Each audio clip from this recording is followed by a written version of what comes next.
Good morning বন্ধুরা, আমি এসছি এখন কলেজ স্কোয়ার মর্নিং ওয়াক করতে।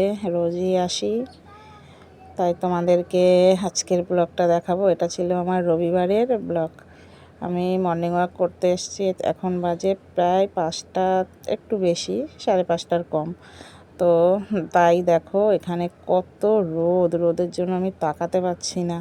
তারপর মর্নিং ওয়াক করে ফেরত আসার সময়, বাড়িতে আসার সময় বড়ো ফাইভ আছে অফিস আমাদের ওখানে, বড়ো ফাইভ অফিসের সামনে দেখলাম এই জুতোগুলো বিক্রি হচ্ছে 60 টাকা করে। কি ইচ্ছে করছিল নেই, কিন্তু সঙ্গে ছিল না টাকা, তাই নিতে পারিনি। তারপর এই যে আমাদের কলেজ স্কোয়ারের মার্কেট দেখো, হাট বাজার, মাছ মাংস সবজি সব উঠে গেছে, সবাই বাজার করছে।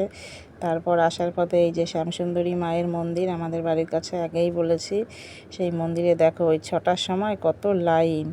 বাড়ি এসে আমি আজকে রবিবার যেহেতু ঘুগনি করব, ওর বাবা বাড়ি থাকে, সকালের টিফিনটা একটু অন্যরকম হয়।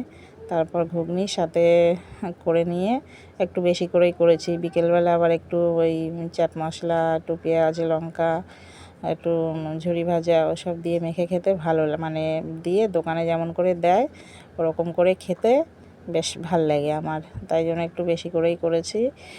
আর সকালবেলা খেয়ে যেটুকু থাকবে বিকেলে। তারপরে আমি মেখে নিলাম ময়দা, মানে আটা ময়দা মিশিয়ে আমি করি। শুধু ময়দারও করি, কখনো কখনো আটা ময়দা মিশিয়েও করি, ভালো লাগে বেশ খেতে। আর এখানে আমি এতক্ষণ একা একাই ভিডিও করছিলাম, এখন আমার মেয়ে আমাকে একটু ভিডিও করে দিল, আর আমার ছেলের এখন নাক করছে। এইবার লুচি করা হয়ে যার।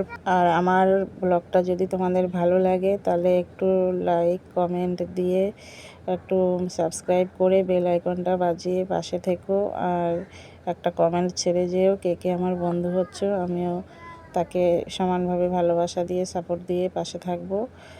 আর এই আমার লুচিগুলো হচ্ছে, আর আমার মেয়ে একটু বললাম ভিডিও করে দিতে মেয়েকে, মেয়ে করছে, যেহেতু ওটা একটু উঁচু, মেয়ে ভালো করতে পারছিল না। তারপর এই আমার ব্লাউজের মালিক এসছিল মাল দিতে, মানে কাজ দিতে, সেইগুলো নিয়ে নিলাম। দেখো কি সুন্দর ডিজাইনের ব্লাউজগুলো হেম করি। তোমরা যে বলো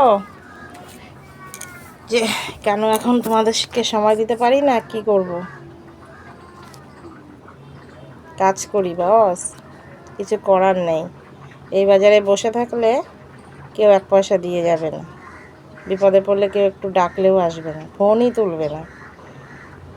লুচি খাওয়া দেখাতে পারলাম না। তারপর ওর বাবা বাড়িতে এলো মাছ নিয়ে, ইলিশ মাছ এনেছিল, মাংস এনেছিল, চিকেন আর চিংড়ি মাছ এনেছিল। ওর বাবাই মাছ কাটে, আমি কাটি। ধন্যবাদ সবাইকে আমার পুরো ভিডিওটা দেখার জন্য।